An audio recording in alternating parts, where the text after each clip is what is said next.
नमस्कार दोस्तों, आज मैं आपको सुनाऊंगा सबसे बड़ा मूर्ख कौन। एक प्रेरणादायक कहानी। एक राजा ने अपने मंत्री को एक सोने का डंडा देकर कहा, जो भी व्यक्ति तुम्हें तुमसे ज़्यादा मूर्ख दिखाई दे उसे यह सोने का डंडा दे देना, क्योंकि ये डंडा सिर्फ मूर्खों के लिए ही बना है। मंत्री डंडा लेकर चल पड़ा। बहुत तलाश करने के बाद उसे एक ऐसा मूर्ख व्यक्ति दिखाई पड़ा जो उससे भी ज़्यादा मूर्ख था, और उस मंत्री ने वो सोने का डंडा उसे देकर कहा कि यदि तुम्हें कोई अपने से भी ज़्यादा मूर्ख व्यक्ति मिले तो उसे यह डंडा दे देना। वह व्यक्ति भी अपने से ज़्यादा मूर्ख की तलाश में हर जगह घूमता रहा, पर उसे ऐसा एक भी व्यक्ति ना मिला। इस प्रकार कई महीनों तक भटकते हुए वह व्यक्ति उसी दरबार में पहुंचा जिस राजा ने अपने मंत्री को वह सोने का डंडा दिया था। वह व्यक्ति जैसे ही राजदरबार में पहुंचा तो वहां पर लोगों की भारी भीड़ लगी हुई थी। तभी वह व्यक्ति उस सोने के डंडे को अपने थैले में डालकर राजा से मिलने पहुंचा।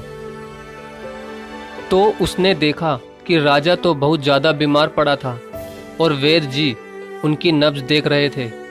तभी राजा ने सभी लोगों से कहा कि मेरा अंत समय आ चुका है, अब मैं इस संसार को छोड़कर जा रहा हूँ। तभी उस व्यक्ति ने राजा से कुछ पूछने की आज्ञा मांगी। राजा ने कहा, पूछो, आज्ञा है, मगर जल्दी पूछो। फिर उस व्यक्ति ने पूछा कि महाराज, आपकी सेना, हाथी, घोड़े और जो राज्य आपने कई राजाओं और लोगों को मारकर जीता है, वह उन राजाओं से जीता हुआ सोना, चांदी, हीरे, मोती, इन सब का क्या होगा? तभी राजा की आंखों में आंसू आ गए और कहा कि ये सब अब मेरे किसी काम के नहीं, ये सब यहीं रहेंगे। तभी उसी वक्त वो व्यक्ति अपने थैले में से वो सोने का डंडा निकालकर राजा को देते हुए कहता है कि महाराज, संभालिए इस सोने के डंडे को, इसके असली हकदार आप ही हैं, क्योंकि मुझसे कहा गया था कि ये सोने का डंडा मैं उस व्यक्ति को दूं जो मुझसे ज़्यादा मूर्ख हो। लेकिन मुझे ये कहने में कोई डर नहीं कि महाराज, आपसे ज़्यादा कोई और मूर्ख हो ही नहीं सकता, क्योंकि जब आपको पता था कि ये सोना, चांदी, हीरे, मोती और इतने बड़े बड़े राज्यों को आप मरने के बाद ऊपर भगवान के पास नहीं ले जा सकते, तो फिर आपने इतने लोगों को क्यों मारा? क्यों अपना पूरा जीवन दूसरे राज्यों को लूटने में बिता दिया? क्या मिला आपको ये सब हासिल करके?